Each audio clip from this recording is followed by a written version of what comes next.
He kicked out his disabled mother just to please his wife. What happened next made him regret. Hello, welcome to our story. Please don't forget to like, share, subscribe and tell us in the comments where you're watching from. Lightning cracked the sky open. Inside, a family was breaking apart. Eleanor sat in her wheelchair, her left hand trembling. It always trembled since the stroke took half her body 2 years ago. She was 58 but looked ancient. Broken. David stood 10 feet away. Her son. He wouldn't meet her eyes. Behind him, Vanessa smiled, that small, satisfied smile that had poisoned everything. Pack your things, David said. You have 10 minutes. Eleanor couldn't breathe. David, I can't walk. I have nowhere to go. That's not my problem anymore. The words landed like bullets. I'm your mother, she whispered. I raised you alone.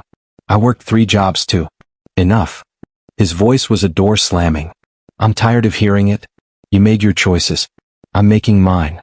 Vanessa moved closer, placed her hand on his arm, whispered something Eleanor couldn't hear. When she pulled away, David's jaw hardened. The last flicker of doubt in his eyes died. Eleanor looked at the stranger wearing her son's face. You will regret this, she said quietly. Not a curse. A prophecy. Vanessa laughed. Are you cursing him? No. Life will. Pain will. And one day when he has nothing and no one, he'll remember this moment and understand what he threw away. Thunder shook the house. David opened the front door. Rain poured in sideways. Wind howled like something alive and furious. Eleanor grabbed a plastic bag, 2 dresses, a sweater, a photo of baby David. That was all her weak arms could carry. She wheeled herself to the threshold. The gap between inside and outside had never looked wider. David, she tried one last time. He looked away. Using what little strength remained, Eleanor forced her wheelchair over the edge. The bag tumbled to the ground. Her Bible fell into the rain. She reached for it, but the wind was stronger. The wheelchair slid backward, away from the house, away from her son, away from everything she had left. David, she screamed. He didn't turn around. The door closed. And Eleanor was alone in the storm. Eleanor sat there in her wheelchair, in the pouring rain, staring at the closed door. Water streamed down her face, rain mixed with tears. Her thin dress clung to her body. She was shaking. Not just from cold. From shock. From heartbreak. From the kind of pain that has no name. Across the street, Mrs. Patterson peeked through her curtains. She saw Eleanor sitting there in the storm. She shook her head sadly but didn't open her door. Didn't offer help. Not my business, Mrs. Patterson whispered to herself. Family matters. A car drove past. Its headlights swept over Eleanor, making her look like a ghost. But the car didn't stop. It splashed through a puddle, soaking her even more, and disappeared down the street. Another car. Another set of headlights. Another pass without stopping. Eleanor looked down at her hands. Her good hand and her weak hand. She thought about all the times these hands had worked. Cleaning houses. Washing clothes. Cooking meals. Holding her baby boy. All for this moment. All to be thrown away like garbage on a rainy night. She took a deep breath. Then, using her one working arm, she began to push the wheelchair forward. Slowly. Each push took all her strength. The wheels stuck in puddles. The rain blinded her. She didn't know where she was going. She just knew she had to move. Had to keep going. Because if she stopped, if she sat there in front of that closed door, she would die. Not physically. But something inside her would die. And she wasn't ready for that yet. Thunder boomed again. Lightning flashed, lighting up the whole street for just a moment. And in that moment, if anyone had been watching closely, they would have seen something strange. Eleanor was smiling. Not a happy smile. Not a bitter smile. A knowing smile. The smile of a mother who had just planted a seed. A seed of truth. A seed that would grow in her son's heart, slowly at first, then faster, then impossible to ignore. She wheeled herself down Maple Street, her figure getting smaller and smaller in the darkness. Behind her, inside the warm, dry house, David stood with his back against the door. His chest heaved. His hands trembled. You did the right thing, Vanessa said, wrapping her arms around him from behind. She was toxic. Now we can finally be happy. David didn't answer. He couldn't. Because somewhere deep inside, in a place he didn't want to look, he knew the truth. He had just made the biggest mistake of his life. And there was no taking it back. 3 weeks passed. 3 weeks since that terrible rainy night. 3 weeks since David had slammed the door on his mother. 3 weeks since Eleanor had disappeared into the darkness. David tried not to think about it. He woke up every morning, got dressed, went to work, came home, ate dinner, watched television, and went to bed. A normal life. A peaceful life. The life Vanessa had promised him they could have once his mother was gone. But something was wrong. David couldn't sleep anymore. Every night, when he closed his eyes, he saw his mother's face. Not the way she looked that rainy night, broken and wet and desperate. No, he saw her the way she used to be. Strong. Smiling.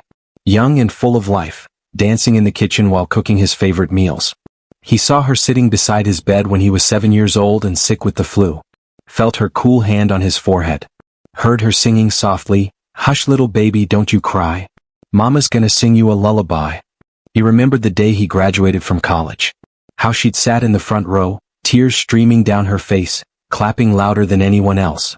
How she'd hugged him afterward and whispered, "Your father would be so proud. I'm so proud." These memories came every night like unwanted guests. They knocked on the door of his mind and refused to leave. And then there were the sounds. Late at night, when the house was quiet and Vanessa was asleep beside him, David would hear things. Creaking sounds, like wheelchair wheels on the floor. Soft crying from somewhere far away. And sometimes, when thunder rolled in the distance, he swore he heard his mother's voice whispering through the walls. "David, why? David, where are you? David, I'm cold." He would sit up in bed, heart pounding, covered in sweat. He would tell himself it was just his imagination. Just guilt playing tricks. But the sounds felt so real. One night he got up and walked through the house, checking every room. Nothing. Empty. Just him and his guilty conscience. Vanessa noticed the change in him. "You look terrible," she said one morning over breakfast. She was eating yogurt and checking her phone, not really looking at him. "Are you sick?" "I'm fine," David lied. "You don't look fine. You have dark circles under your eyes. You're losing weight. Maybe you should see a doctor." "I said I'm fine, Vanessa." She shrugged and went back to her phone. She didn't really care. David was starting to realize that maybe she never had. But the house felt different now. Wrong somehow. Before, when his mother had lived with them, the house had felt full. There was always the smell of her tea in the morning. The sound of her humming old songs. The warmth of knowing someone was there who loved him unconditionally. Now the house felt empty. Cold. Even with Vanessa there, it felt like David was living alone. And Vanessa, she had changed too. She was out more often now. "Shopping with friends," she would say. "Lunch with the girls. Getting my nails done. Always going somewhere. Always busy." When she was home, she stayed on her phone constantly. Texting. Smiling at the screen. Laughing at things David wasn't part of. "Who are you texting?" he asked one evening. "Just Sarah," Vanessa said without looking up. "She's telling me about her crazy boss." But her fingers moved fast across the screen. Too fast. And when David came closer, she turned the phone away. "Do you mind?" she snapped. "I'm having a private conversation." "With Sarah?" "Yes, with Sarah." "God, David, why are you so paranoid lately?" He wanted to ask more. Wanted to grab the phone and see for himself. But he didn't. Because asking questions meant facing answers he might not want to hear. So he stayed quiet. Swallowed his suspicions. Just like he'd swallowed his guilt about his mother. At work, things were falling apart too. David worked at Sterling Financial, a mid-sized investment company downtown. He'd been there for 8 years. Started as an intern, worked his way up to senior analyst. It was a good job. Stable. Well-paying. But 2 months later, after the night with his mother, everything changed. His biggest client, Mr. Harrison, a millionaire who'd trusted David with his entire portfolio, suddenly pulled out. Just like that. No explanation. No warning. "I'm going with another firm," Mr. Harrison had said on the phone, his voice cold and distant. "But why?" David had asked, desperate. "Did I do something wrong? Is it the returns? We can adjust the strategy." "It's not about the numbers, David," Mr. Harrison had interrupted. "It's about character. And I don't think you have any." Then he hung up. David had stared at his phone in shock. Character? What did that mean? How did Mr. Harrison even know anything about his personal life? But word travels fast in a small city. Neighbors talk. People see things. And somehow the story of David kicking out his disabled mother had spread. After Mr. Harrison, 2 more clients left. Then another. Then another. David's boss, Mr. Adam, no relation to his neighbor, called him into the office last week. "What's going on with you?" Mr. Adam asked. He was a short man with glasses and a serious face. "You're losing clients. Your performance is down. You look like you haven't slept in days." I'm going through a difficult time, David said. We're all going through difficult times, Mr. Adam replied. But we can't bring our personal problems to work. This is a business. If you can't handle your job, I'll need to find someone who can. It was a warning. A clear one. David left that office feeling like the walls were closing in on him. Everything was falling apart. His clients, his reputation, his marriage, his peace of mind. All of it crumbling like a sandcastle at high tide. And in the quiet moments when he was alone with his thoughts, David knew why. His mother's words echoed in his mind, "Life will teach him what I couldn't." But he pushed the thoughts away. Refused to connect the dots. Because admitting the truth meant admitting he'd made a terrible mistake. And David's pride wouldn't let him do that. Pride. That dangerous thing. It had made him choose Vanessa over his mother. It had made him slam that door. And now it was keeping him trapped in his misery, unable to admit he was wrong, unable to ask for forgiveness. Vanessa, meanwhile, seemed happier than ever. She'd started dressing better. New clothes appeared in her closet every week. Expensive ones. She said they were on sale, but David knew the truth. They didn't have money for sales like that. She wore more makeup now. Did her hair differently. Sprayed perfume that smelled too strong, like she was covering up something. And she smiled more. But never at David. Always at her phone. One Saturday afternoon, David was home alone. Vanessa had gone out again. Spa day with the girls, she'd said. He was sitting on the couch, staring at nothing, when he heard his phone buzz. A text message from an unknown number. He opened it. The message said, "You should know what your wife is really doing." David's heart stopped. Below the text was a photo. It showed Vanessa at a restaurant. A fancy one. She was sitting across from a man David didn't recognize. The man was tall, handsome, wearing an expensive suit. He was holding Vanessa's hand across the table. And Vanessa was smiling. Really smiling. The way she used to smile at David when they first met. The way she hadn't smiled at him in over a year. David's hand shook. His vision blurred. The phone nearly slipped from his grip. He stared at the photo for a long time. Minutes passed. Maybe hours. He couldn't tell. Finally, he texted back, "Who is this?" The response came quickly, "Someone who thought you should know the truth. She's been seeing him for 8 months. Since before you kicked your mother out. Think about that. 8 months. Before his mother left. Before that terrible night. Which meant everything Vanessa had said was a lie. She hadn't wanted his mother gone because Eleanor was causing problems. She'd wanted her gone so she could do whatever she wanted without anyone watching. Without anyone who truly cared about David there to warn him. His mother had known. His mother had seen the truth. And when she tried to tell him, he'd chosen Vanessa instead. David felt like he'd been punched in the stomach. He stood up. Started pacing. His mind raced with thoughts he couldn't organize. Anger. Betrayal. Regret. Shame. The front door opened. Vanessa walked in carrying shopping bags, still wearing her spa day makeup and that too strong perfume. "Hey babe," she said cheerfully. "You won't believe the deals I got today. I found this amazing." "Who is he?" David's voice came out low and dangerous. Vanessa froze. "Who is who? Don't lie to me." David held up his phone, showing her the photo. The color drained from Vanessa's face. For just a moment she looked scared. Caught. But then something changed. Her face hardened. Her eyes went cold. "So what?" she said. "So what if I'm seeing someone else? So what?" David couldn't believe what he was hearing. "You're my wife." "In name only," Vanessa shot back. "When was the last time you made me happy, David? When was the last time you took me somewhere nice? Bought me something beautiful? Made me feel special? I've been working.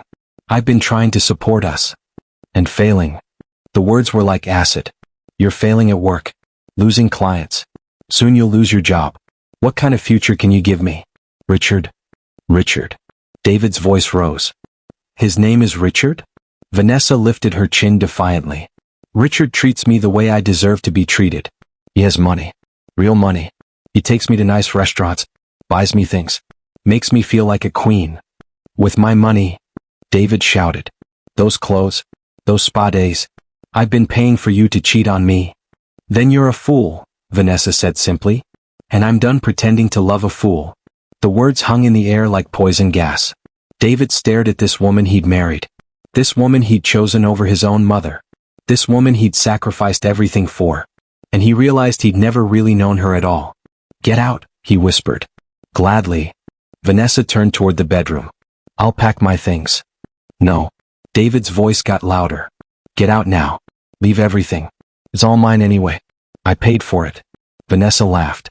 A cold, cruel laugh. You think I'm leaving empty-handed? I've already transferred half your savings to my account. Richard helped me set it up. He's a lawyer, you know. Very smart about these things. David felt dizzy. You stole from me? I took what I deserved for putting up with you for 3 years. For pretending to love you. For dealing with your pathetic mother. Don't you dare talk about my mother. David moved forward, fists clenched. Vanessa didn't flinch. She smiled. That same cold smile she'd worn the night they threw Eleanor out. What are you going to do, David? Hit me? Go ahead. Then I'll call the police. Marcus will represent me in the divorce. And I'll take everything you have left. She was right. David knew she was right. If he touched her, if he did anything, he would lose everything. So he stood there, helpless, as Vanessa walked into the bedroom. She came out 20 minutes later with 2 large suitcases. Designer clothes. Jewelry. Everything expensive he'd ever bought her. At the door, she paused and looked back at him. Your mother was right about me, Vanessa said. She told you I was no good. She warned you. But you were too stupid to listen. Too desperate for someone young and pretty to love you. Well, here's the truth, David, I never loved you. Not even a little bit. You were just convenient. Until you weren't. Then she walked out. The door closed behind her. Not slammed this time. Just closed. Soft and final. David stood in the empty house. His mother's voice echoed in his memory. I don't think Vanessa is good for you. Please be careful. He'd yelled at her for saying that. Called her jealous. Accused her of trying to ruin his happiness. And 3 weeks later, he'd thrown her out into the rain to make Vanessa happy.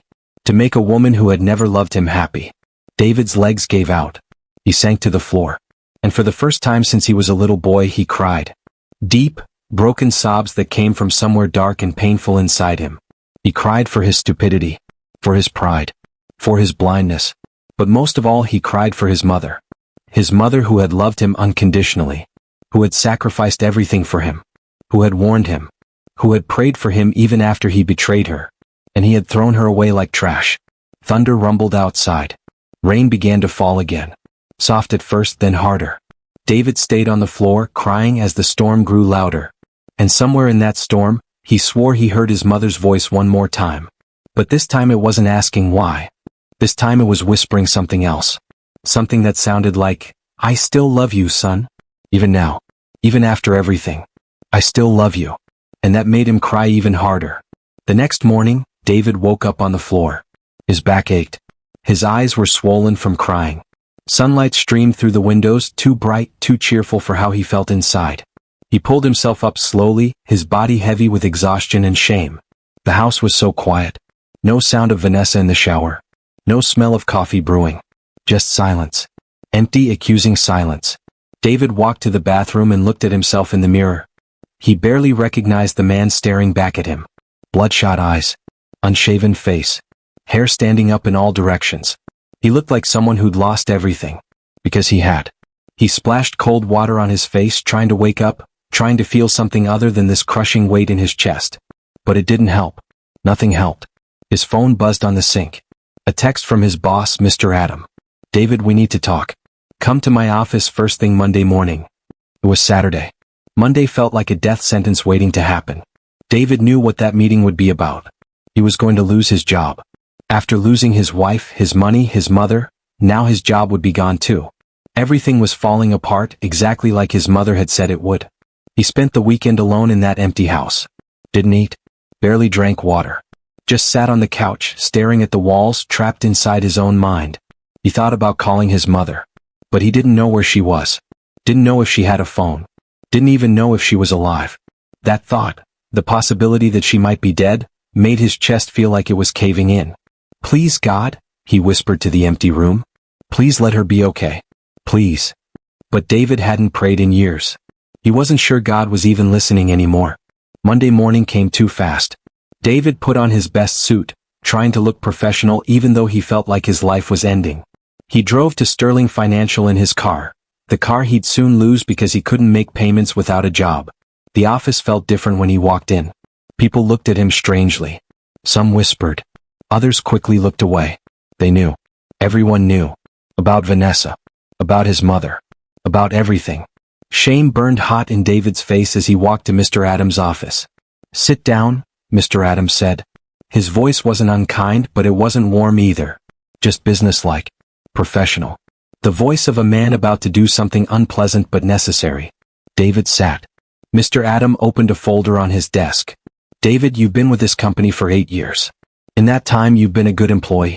Reliable. Hardworking. Which is why this conversation is difficult for me. Here it comes," David thought. The final blow. "Your performance over the last month has been unacceptable," Mr. Adam continued. "You've lost 6 major clients. Your quarterly numbers are the worst in the department. And I've received complaints from team members about your attitude." "My attitude?" David's voice came out defensive. "I haven't." "You've been distracted. Short-tempered. Unreliable." Mr. Adam looked at him over his glasses. "I know you're going through personal problems. But this is a business.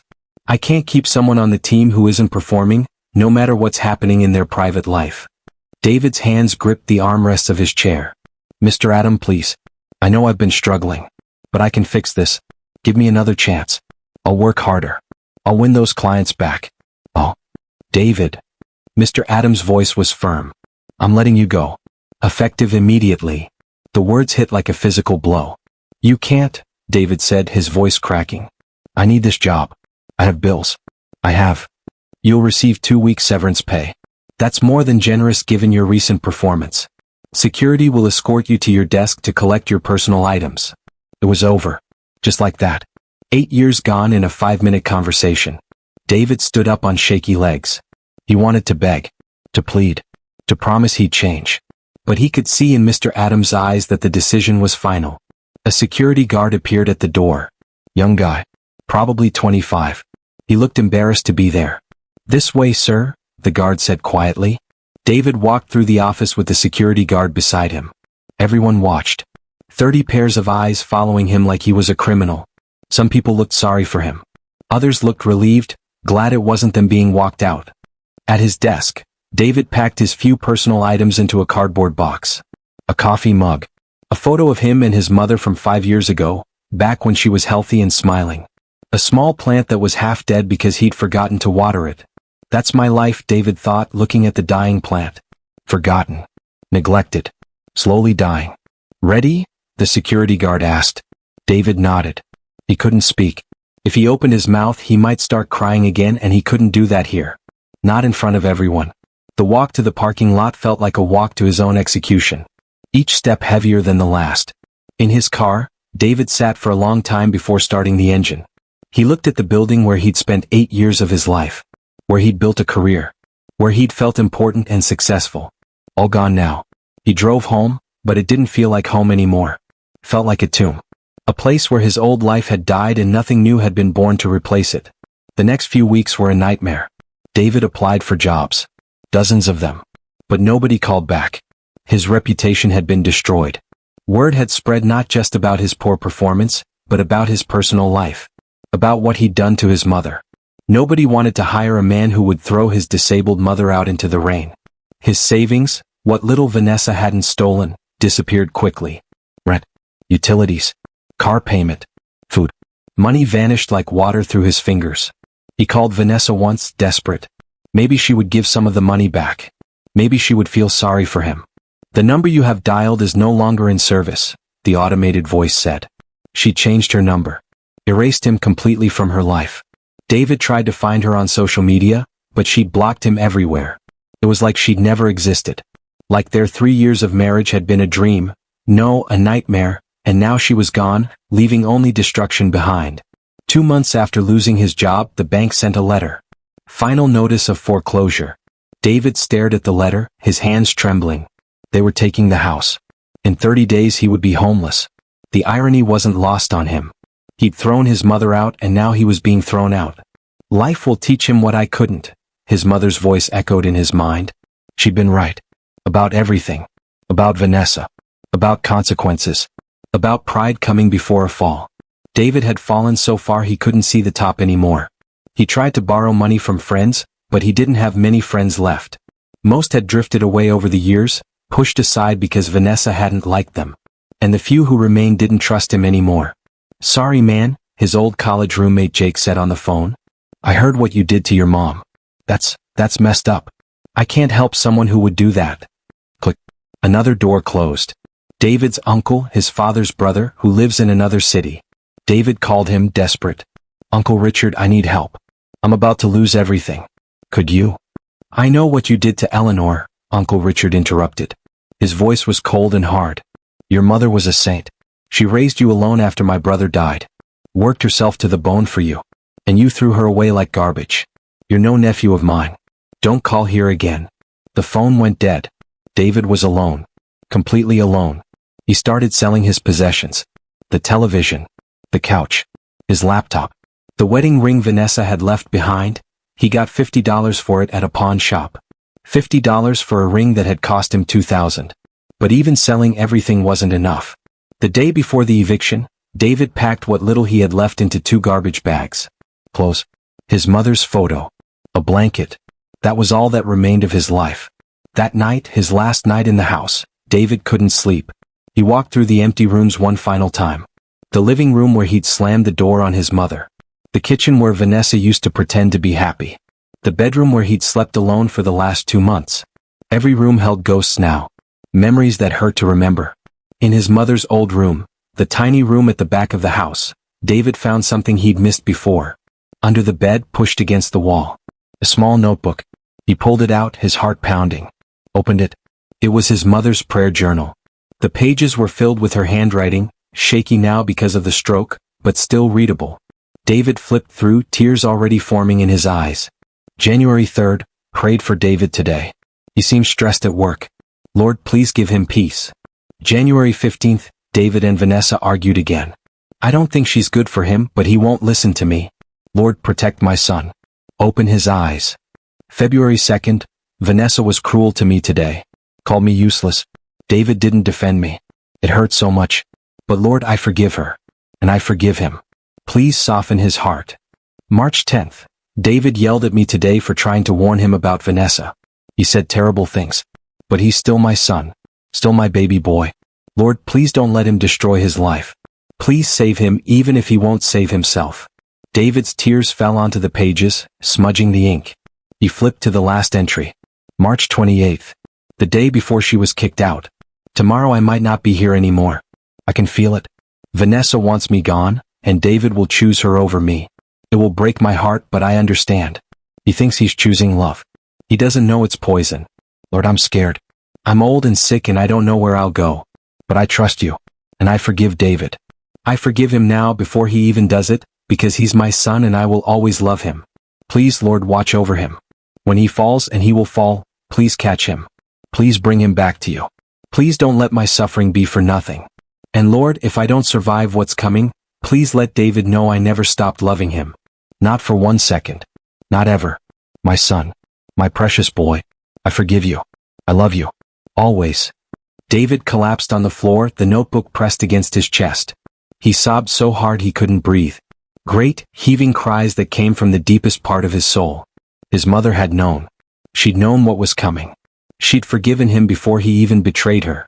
She'd prayed for him even as he destroyed her. And what had he done? He'd thrown that love away. Slammed the door on it.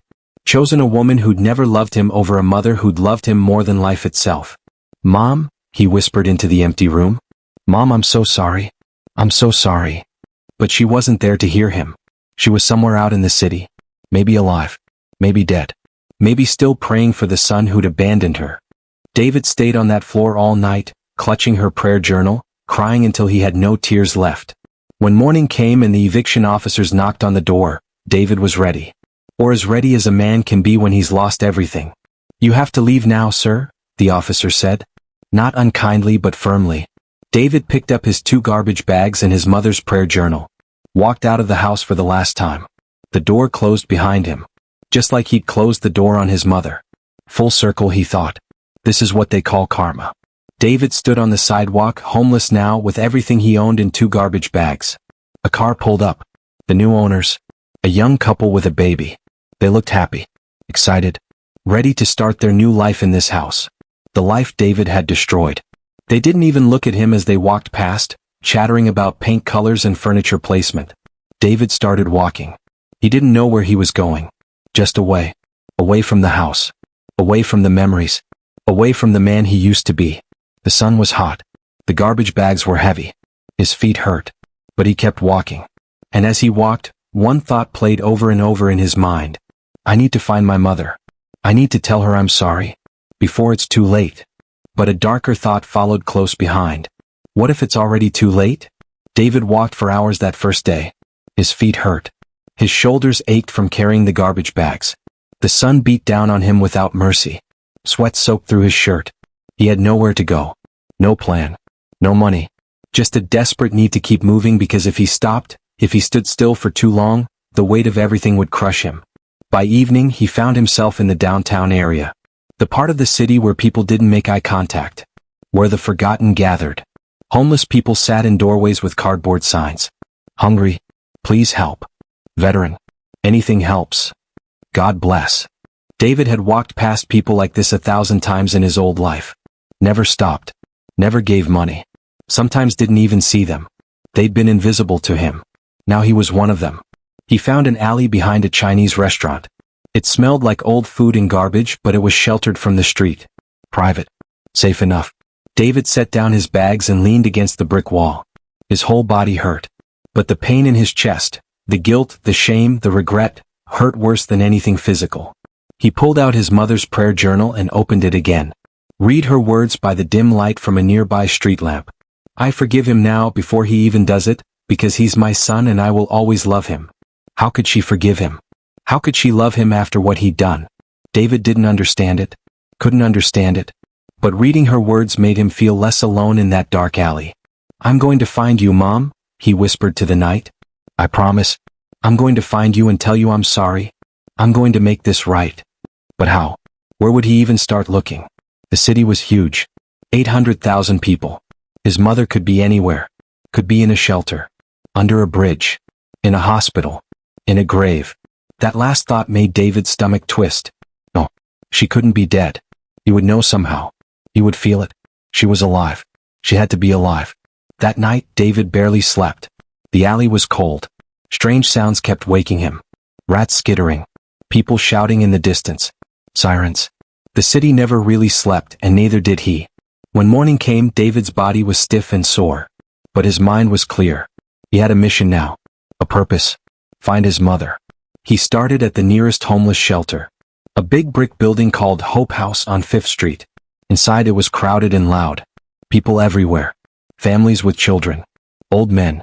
Young women. All of them with that same look in their eyes. Tired, desperate, trying to survive. David waited in line to talk to the woman at the front desk. She was older, maybe 60, with kind eyes and gray hair pulled back in a bun. Can I help you? She asked. I'm looking for my mother, David said. His voice cracked. Her name is Eleanor. Eleanor Thompson. She's 58. She uses a wheelchair. Has trouble with her right side because of a stroke. Have you seen her? The woman thought for a moment, then shook her head. I don't think so, honey. But we get so many people through here. Let me check our records. She typed on her computer. David held his breath. I'm sorry, she said finally. No one by that name has checked in here. At least not in the last 3 months. David's heart sank. Are there other shelters? Other places she might go? There's St. Mary's on the east side. And New Beginnings downtown. You could try there. Thank you, David said quietly. He spent the next 3 days going from shelter to shelter. St. Mary's. New Beginnings. Grace Community Center. Mercy House. None of them had seen his mother. A woman in a wheelchair, you said? One worker asked. Those are hard to miss. If she'd been here, I'd remember. David's hope started to fade. The city was too big. Too many places to hide. Too many corners where someone could disappear forever. On the 4th day, hungry and exhausted, David was sitting on a bench in the park when an old homeless man sat down beside him. The man had a long white beard and wore layers of dirty clothes even though it was warm out. His shopping cart, full of cans and random objects, sat nearby. You look lost, young man, the old man said. His voice was rough but not unkind. I'm looking for someone, David said. My mother. Lots of people looking for someone down here. Lost children. Lost parents. Lost themselves. The old man pulled out a piece of bread from his pocket and offered half to David. Hungry? David was starving. He took the bread. Thank you. They ate in silence for a moment. Your mother? The old man said. What's she look like? David described her. The wheelchair. The stroke. Her age. The old man nodded slowly. Wheelchair people. They usually end up near the churches. Churches got ramps. Got people who help. You checked the churches? No, David said. He'd been so focused on shelters he hadn't thought about churches. Try St. Paul's, the old man said. Big church on Riverside. They feed people every day. Lot of wheelchairs there. Thank you, David said, standing up. He felt a spark of hope again. Small but real. Hey, the old man called as David started to walk away. When you find her, and I hope you do, make sure you tell her you love her. Don't wait. Don't assume she knows. Tell her. David nodded, tears stinging his eyes. I will. St. Paul's Church was 45 minutes away on foot. David walked fast, ignoring his blistered feet, ignoring the hunger in his stomach. Hope pushed him forward. The church was beautiful. Old stone building with a tall steeple and stained glass windows. Out front, a sign read, Free meals served daily. 12 to 2 p.m., all welcome. It was 1:30 p.m. when David arrived. Perfect timing. He walked around to the side entrance where people were lined up. 30, maybe 40 people waiting for food. Young and old. Families and singles. All hungry. All struggling. David scanned the crowd looking for a wheelchair. There. Near the front of the line. His heart jumped. A woman in a wheelchair. Her back was to him but the right size, the right age. Mom? David called out, his voice desperate. The woman turned around. It wasn't her. This woman was younger. Different face. Different person. David's hope crashed. He felt like crying. You okay, son? A priest approached him. Young guy, maybe 35, with friendly eyes and a warm smile. You look upset. I'm looking for my mother, David said, the words coming out in a rush. She uses a wheelchair. She's been missing for months. Someone said she might come here. Have you seen her? He described Eleanor again. Every detail he could remember. The priest listened carefully, then slowly shook his head. I'm sorry. I don't recall anyone matching that description. But we get different people every day. She might have been here when I wasn't. Is there anyone else I could ask? Anyone who's here every day. Mrs. Tilda, the priest said. She volunteers here 6 days a week. Knows everyone who comes through. She's inside serving food. Come on, I'll take you to her. They walked into the church hall. Long tables filled with people eating. The smell of hot food made David's stomach growl loudly. When's the last time you ate? The priest asked, noticing. Yesterday, I think. Maybe the day before. Time had become blurry for David. After you talk to Mrs. Tilda, get yourself a plate. We have plenty. Mrs. Tilda was a short, round woman with gray hair and glasses. She was spooning mashed potatoes onto people's plates, smiling and chatting with each person like they were family. Mrs. Tilda, the priest said. This young man is looking for his mother. Could you spare a minute? Of course, Father Michael. She handed the spoon to another volunteer and walked over to David, wiping her hands on her apron. David described his mother again. He'd said the same words so many times now they felt automatic. Mrs. Tilda listened quietly. And then halfway through his description, her face changed. Oh my, she whispered. Oh my goodness. What? David's heart started pounding. Do you know her? Have you seen her? Mrs. Tilda took off her glasses and cleaned them slowly. When she put them back on, her eyes were sad. Eleanor, she said quietly. Sweet Eleanor. Yes, I know her. Where is she? David grabbed Mrs. Tilda's hands. Please tell me where she is. I need to see her. I need to tell her I'm sorry. Mrs. Tilda looked at him carefully. You're David, her son. It wasn't a question. She knew. Yes, David said. I'm David. I made a terrible mistake. I need to find her. Mrs. Tilda's expression was hard to read. Sad and angry and pitiful all at once. She talked about you, Mrs. Tilda said. Every single day. She would sit outside this church and she would tell me stories about you. About when you were a little boy. About how smart you were. How kind you used to be. Used to be. Those words cut deep. She showed me your picture, Mrs. Tilda continued. Carried it with her everywhere. Even after what you did to her, she loved you. Prayed for you. Made excuses for you. I know, David said, tears running down his face now. I know she did. I found her prayer journal. I know how much I hurt her. Please just tell me where she is. I need to make this right. Mrs. Tilda was quiet for a long moment. She was here, she finally said. She came here almost every day for 3 months. I would help her get food. We would sit and talk. She was so lonely, so hurt. But she never spoke badly about you. Not once. Was? David's voice shook. You said was. Where is she now? Mrs. Tilda's eyes filled with tears. About 2 weeks ago she stopped coming. I asked around. Found out she'd been taken to county hospital. Something happened. She'd been living under a bridge and there was an accident or an infection. I'm not sure of the details. County hospital, David repeated. She's alive? She's in the hospital? I don't know if she's still there, Mrs. Tilda said gently. It's been 2 weeks. She might have been released. She might have. She didn't finish the sentence. She didn't need to. David understood. His mother might have died. I have to go, David said, already backing toward the door. I have to get to the hospital. Wait, Mrs. Tilda called. At least take some food with you. And here, she pulled some money from her apron pocket. Take this. For the bus. It's a long walk to county hospital. David wanted to refuse. Wanted to say he didn't deserve her kindness. But he needed to get to his mother as fast as possible. Thank you, he said, taking the money. $20. More than he'd had in weeks. David, Mrs. Tilda said as he turned to leave. Your mother told me something once. She said, even if David never comes back, even if he never says sorry, I'll die loving him. Because that's what mothers do. The words hit David like a hammer to the chest. He ran out of the church, Mrs. Tilda's words echoing in his mind. The bus ride to county hospital took 30 minutes. Longest 30 minutes of David's life. He sat by the window, his mother's prayer journal clutched in his hands, praying his own desperate prayers. Please God. Please let her be alive. Please let me have one more chance. Just one more chance to tell her I'm sorry. To tell her I love her. Please. County hospital was huge and crowded. Poor people filled the waiting room. Sick babies crying. Old people coughing. The smell of disinfectant and suffering hung thick in the air. David went to the front desk. A tired-looking nurse sat there typing on a computer. Can I help you? She asked without looking up. I'm looking for my mother.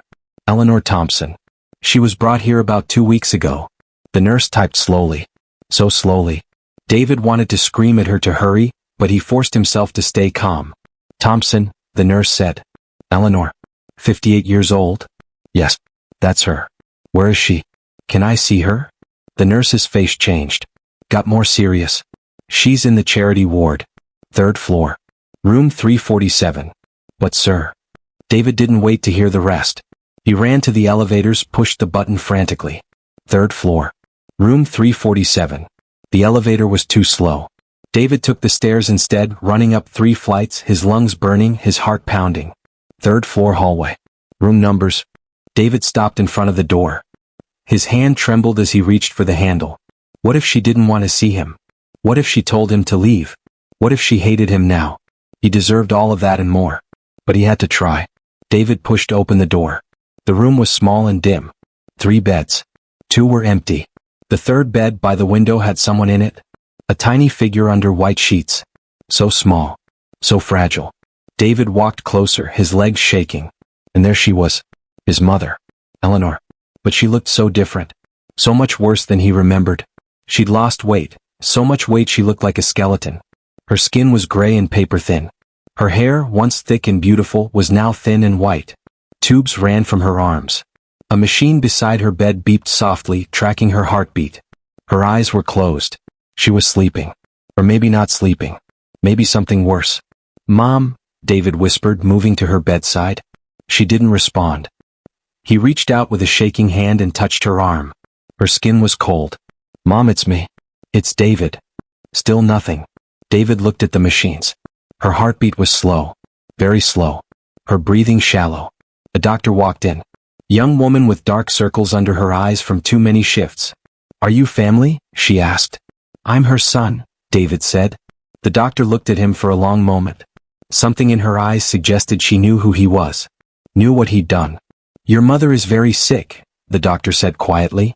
She came in 2 weeks ago with severe pneumonia and an infected wound on her leg. The infection had spread. We had to amputate below the knee to save her life. David's world tilted. Amputate. She'd been living under a bridge. Got a cut that got infected. without proper care. The doctor trailed off. We did what we could. But even after the surgery, the infection had done too much damage. Her body was already weak from malnutrition and exposure. Is she going to be okay? David asked, even though he could see the answer in the doctor's face. Her organs are failing, the doctor said gently. Her heart, her kidneys. We're keeping her comfortable, but I'm sorry. It's just a matter of time now. How much time? Hours? Maybe a day or two at most. The room spun. David grabbed the bed rail to keep from falling. Does she wake up? He asked. Can she hear me? She drifts in and out. Sometimes she's aware, sometimes not. But hearing is often the last sense to go. She might be able to hear you even if she can't respond. The doctor left quietly, closing the door behind her. David was alone with his mother. He pulled a chair close to her bed and sat down. Took her cold hand in his. Mom, he said, his voice breaking. I'm here. I'm so sorry I'm late. I've been looking for you everywhere. I'm so sorry for everything. Eleanor's eyes fluttered but didn't open. I was wrong, David continued, tears streaming down his face. About everything. About Vanessa. About you. You tried to warn me and I wouldn't listen. I chose her over you and I was so wrong. He squeezed her hand gently. Vanessa never loved me. She used me. Cheated on me. Took everything. And now I have nothing. No wife. No job. No home. Nothing. David laughed bitterly through his tears. You were right about everything. Life taught me what you couldn't. I fell so far, Mom. So far. And the whole time I was falling, all I could think about was you. About finding you. About telling you I'm sorry. Eleanor's breathing changed slightly. Became a little faster. I found your prayer journal, David said. I read it. Every word. You forgave me before I even hurt you. You prayed for me every day. You loved me even when I didn't deserve it. Even when I threw you out into the rain like you were nothing. His voice broke completely now. But you weren't nothing, Mom. You were everything. You are everything. And I'm so sorry I didn't see it. I'm so sorry I hurt you. I'm so sorry I wasn't there when you needed me. David laid his head on the bed beside her hand, sobbing. Please don't leave me, he whispered. Please, Mom. I just found you. We can start over. I'll take care of you. I'll do better. I'll be the son you deserved. Please. Please don't go. And then, a miracle. Eleanor's fingers moved. Just slightly. Just enough to squeeze David's hand. His head shot up. Her eyes were open. Just barely. Cloudy and weak. But open. And she was looking at him. David? Her voice was so faint he could barely hear it. Yes, Mom. It's me. I'm here. A tear rolled down Eleanor's cheek. My son, she whispered. My boy. I'm so sorry, David said again. For everything. Can you forgive me? Please, Mom. Please forgive me. Eleanor's lips moved, trying to form words. David leaned closer. Already forgiven, she breathed. Always loved you. I love you too, Mom. I love you so much. I'm never leaving you again. I promise.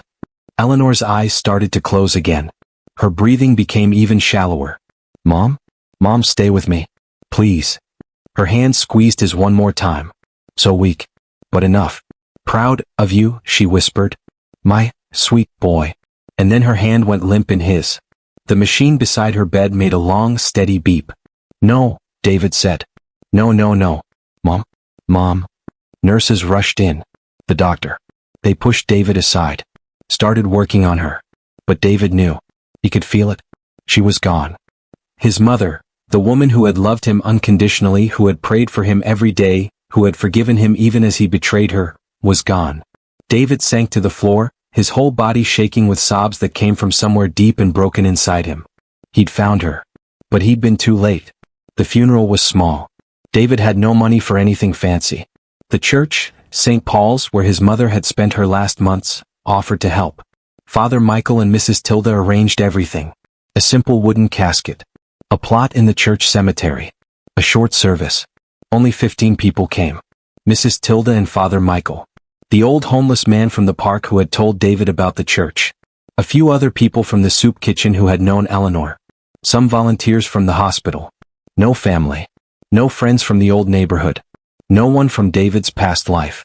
Just strangers who had shown his mother more kindness in her last months than her own son had. David stood at the front, staring at the casket. Inside was his mother. The woman who had given him life. The woman he had thrown away. He was supposed to say something. Father Michael had asked if he wanted to speak. But what could he say? What words existed that could explain? That could apologize? That could make any of this right? Still he had to try. David stood up slowly and walked to the front. His legs felt weak. His hands shook. He pulled out a piece of paper, words he'd written last night in the homeless shelter where he now slept. My mother, he began, his voice cracking immediately, was the best person I ever knew. He paused, fighting back tears. She wasn't perfect. No one is. But she loved perfectly. She loved me when I was a baby. When I was a difficult teenager. When I was a young man making mistakes. And she loved me even when I turned my back on her. David's hands crushed the paper he was holding. 3 months ago I did something terrible. I kicked my mother out of my house. She was sick. She was in a wheelchair. It was raining. And I slammed the door in her face because my wife told me to. Because I thought making my wife happy was more important than honoring my mother. Someone in the audience gasped quietly. They hadn't known the full story. I was wrong, David continued. About everything. My wife never loved me. She was using me. My mother tried to warn me, but I wouldn't listen. I called her jealous. I said she was trying to ruin my life. But she wasn't. She was trying to save it. Tears rolled down David's face now, but he kept talking. After I kicked her out, my life fell apart. My wife left me. Took my money. I lost my job. Lost my house. Lost everything. And the whole time I was losing it all, my mother was out there, cold, hungry, suffering, and she was praying for me. He pulled out her prayer journal and held it up. I found this. Her prayer journal. Every single page is full of prayers for me. Even after what I did to her. Even when she was sleeping under a bridge. Even when she was dying. She prayed for me. She forgave me. She loved me. David's voice broke completely. I found her in the hospital 2 weeks ago. She was so sick. So weak. I told her I was sorry. And do you know what she said? She said she'd already forgiven me. She said she'd always loved me. And then she died. Right there. Holding my hand. Telling me she was proud of me. He couldn't continue. The sobs came too hard, too fast. He doubled over, clutching the podium. Father Michael came up and put a hand on his shoulder. It's okay, son. She heard you. She knows. But did she? Did she really know how sorry he was? Did she understand that he would give anything, everything, to go back and make different choices? David looked at the casket one more time. Mom, he whispered. I'm going to make you proud. I promise.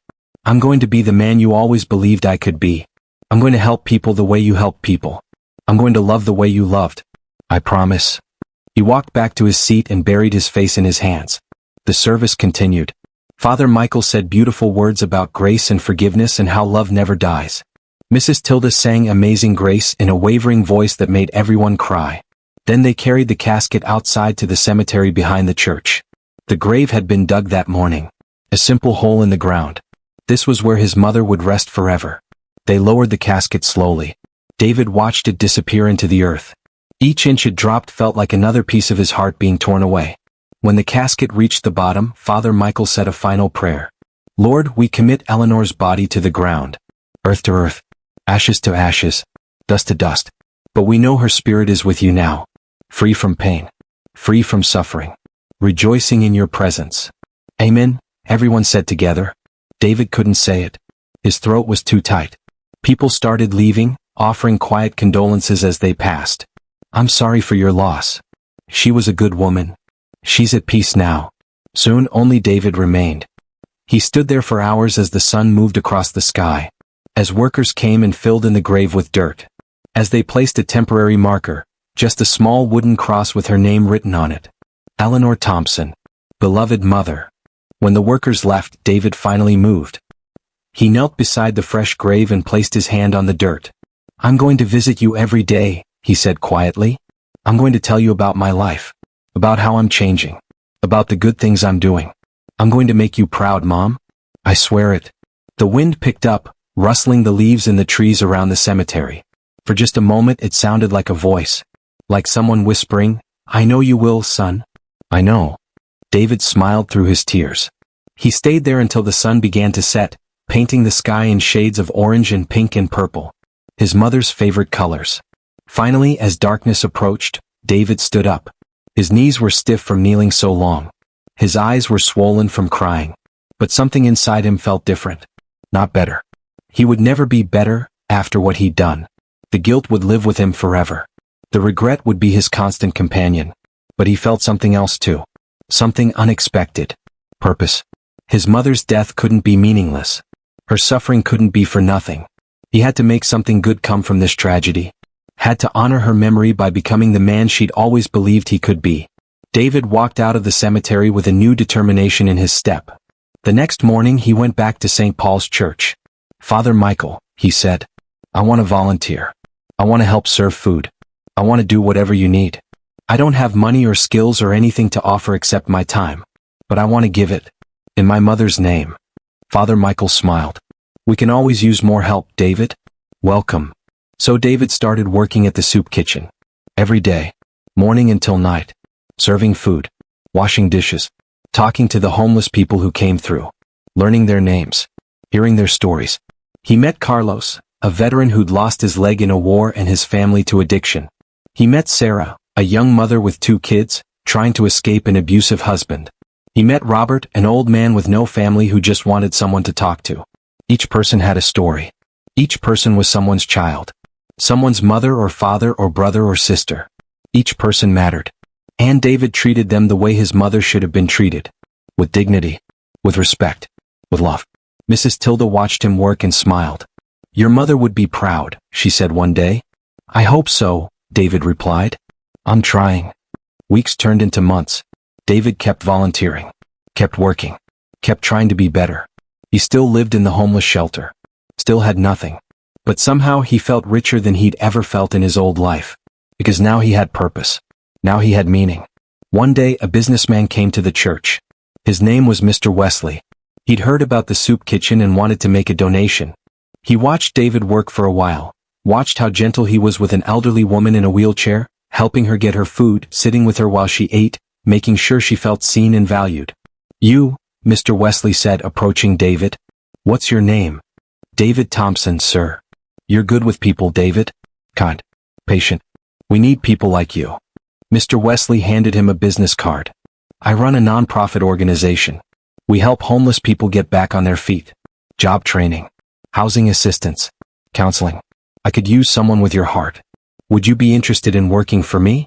David stared at the card, stunned. You're offering me a job? If you want it. It doesn't pay much. But it's honest work. Important work." David thought about his old job. The corporate world. The focus on money and status and climbing the ladder. That life had been empty. Meaningless. This, helping people, making a real difference, this was what he was meant to do. "Yes," David said. "Yes, I want it." "Thank you." "Start Monday," Mr. Wesley said, shaking his hand. David couldn't believe it. After everything, after falling so far, he was being given a second chance. That night he went to his mother's grave. "Mom," he said, kneeling beside the cross. "Something amazing happened today. I got a job. A real job. Helping homeless people. Helping people like you were. Like I am now." He touched the dirt gently. "I know you had something to do with this. I know you're watching over me. Thank you, Mom. Thank you for not giving up on me. Even from heaven." The wind picked up again, warm and gentle, like a mother's embrace. David started his new job the following Monday. The work was hard but fulfilling. He helped people find housing. Connected them with job programs. Listened to their stories. Gave them hope when they had none left. And every evening, no matter how tired he was, he went to the cemetery to visit his mother's grave. He told her about his day. About the people he'd helped. About the small victories and the hard losses. He talked to her like she was still alive, still listening, still caring. Because in his heart she was. 6 months after his mother's death, David had saved enough money to buy a proper headstone for her grave. It was simple but beautiful. Gray marble with her name engraved in elegant letters. Eleanor Thompson, beloved mother, her love never failed even when the world did. David stood back and looked at it, tears in his eyes. "It's perfect, Mom. Just like you." A year passed. Then 2 years. David kept working at the nonprofit. Kept helping people. Kept visiting his mother's grave. He never remarried. Never wanted to. His focus was on his work, on honoring his mother's memory, on being the man she'd raised him to be. One day Mr. Wesley called him into his office. "David, you've been with us for 2 years now. You're one of our best workers. I've been thinking about expanding our programs, opening a new center specifically for disabled homeless individuals. People in wheelchairs. People like your mother. Would you want to run it? David's heart swelled. A center for people like his mother. A place where they would be treated with dignity and love. A place where no one would throw them away. Yes, David said without hesitation. Absolutely yes. Good. We'll need a name for the center. Any ideas? David didn't even have to think about it. Eleanor's Grace Foundation, he said. After my mother. Mr. Wesley smiled. Perfect. 6 months later, Eleanor's Grace Foundation opened its doors. It was a beautiful facility. Wheelchair accessible. Warm and welcoming. With medical care, job training, counseling, and housing assistance all under one roof. On opening day, David stood at the entrance looking at the sign above the door. Eleanor's Grace Foundation, where love never fails. Tears rolled down his face. We did it, Mom, he whispered. Your name will help people now. Your suffering wasn't for nothing. You're still making a difference. Still changing lives. That evening there was a small ceremony. Father Michael came to bless the building. Mrs. Tilda brought flowers. Many of the people David had helped over the years came to celebrate. David was asked to say a few words. He stood before the crowd, looking at all these faces, people who had struggled, who had suffered, who had been thrown away by society but were finding hope again. 2 years ago, David began, I was the worst version of myself. I threw away the most precious thing I had, my mother's love, because I thought other things mattered more. Money, status, a pretty wife. I was wrong about all of it. He paused, composing himself. My mother died alone in a hospital bed after living under a bridge. She lost everything because of me. And I will carry that guilt for the rest of my life. But I learned something from her. Something that changed me forever. David looked up at the sign bearing his mother's name. I learned that love doesn't give up. Real love, the kind my mother had, it forgives, it endures, it hopes. Even when there's no reason to hope. Even when the person you love has hurt you beyond measure. Real love keeps loving anyway. His voice grew stronger. My mother could have cursed me. Could have hated me. Could have spent her last days bitter and angry. But she didn't. She prayed for me. She forgave me. She loved me until her very last breath. And that love, that impossible, undeserved, unconditional love, it saved me. David looked at the crowd. Every person who comes through these doors will be treated the way my mother should have been treated. With dignity. With respect. With love. Because everyone deserves that. Everyone matters. No one, and I mean no one, should ever be thrown away. The crowd applauded. Some people cried. Others hugged each other. After the ceremony, David stayed behind as everyone else left. He sat on the steps of the foundation, looking up at his mother's name lit up against the darkening sky. I hope you're proud, Mom, he said softly. I hope you can see this. I hope you know that your love didn't die with you. It's living on through this place. Through the people we'll help. Through the lives we'll change. Thunder rumbled in the distance. David looked up at the sky. Dark clouds were rolling in. The storm was coming. But David didn't move. He sat there as the first drops of rain began to fall. Gentle rain. Not the punishing kind from that terrible night 2 years ago. This rain felt different. Cleansing. Healing. Like forgiveness falling from the sky. David closed his eyes and lifted his face to the rain. Let it wash over him. Let it soak through his clothes. Let it touch his skin like his mother's hand used to touch his face when he was a little boy.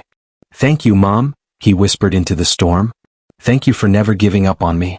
Thank you for loving me even when I didn't deserve it. Thank you for teaching me what real love looks like. The rain grew heavier, but David didn't move. He sat there on the steps of Eleanor's Grace Foundation in the rain, crying and laughing and feeling more at peace than he'd felt in years. Because he finally understood. His mother's love hadn't ended when she died. It was still here. Still working. Still changing him. Still changing the world. And it would keep going. Through this foundation. Through the people he helped. Through every act of kindness he showed to someone society had forgotten. His mother's love was eternal. And so, in a way, was she. David opened his eyes and looked up at the sign one more time. I love you, Mom, he said. Forever and always. I love you. The rain continued to fall. But it didn't feel like sadness anymore. It felt like grace. Like his mother reaching down from heaven, touching his face one more time, whispering what she'd always whispered when he was scared or hurt or lost. It's okay, my son. I'm here. I'm always here. And I will never ever stop loving you. David smiled through his tears. He stood up slowly, rain dripping from his hair and clothes, and walked back inside the foundation. There was work to do, people to help, lives to change, and a mother's love to honor. Every single day, for the rest of his life. Hope you enjoyed watching. If this touched your heart, please kindly like, share, and subscribe. Comment where you're watching from. If David's story inspired you, consider donating to help us keep sharing these life-changing stories. Every dollar counts and we're truly grateful for your support. Thank you and see you in the next video.